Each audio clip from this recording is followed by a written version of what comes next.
Cosinusbevis. Vi ser på en spidsvinklet trekant, det vil sige højderne ligger inde i trekanten. Vi trækker højden fra store B ned på siden lille b. Vi deler siden lille b i 2 stykker. Det ene stykke kalder vi x, det vil sige det andet stykke må være b minus x.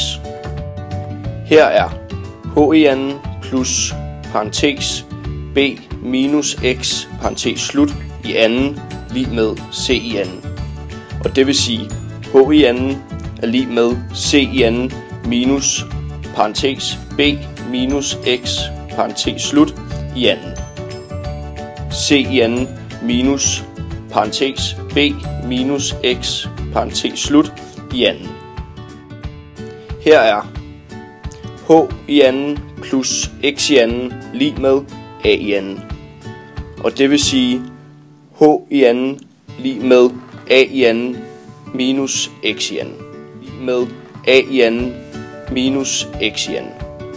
Nu har vi isoleret h i anden i begge ligninger, så vi kan sætte dem lig hinanden. Det vil sige c i anden er lig med a i anden minus x i anden parentes b minus x parentes slut i anden giver c i anden er lig med a i anden minus x i anden plus b i anden minus 2bx plus x i anden.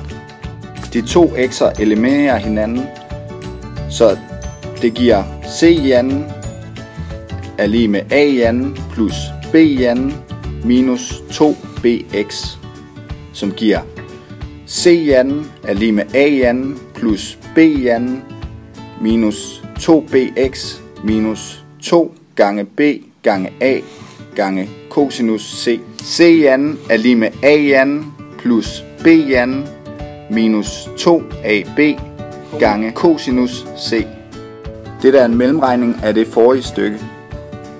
Parentes b minus x parentes slut i anden er lig parentes b minus x parentes slut gange parentes b minus x parentes slut er lig b2 minus bx minus bx plus x i anden er lig b i anden minus 2bx plus x i anden.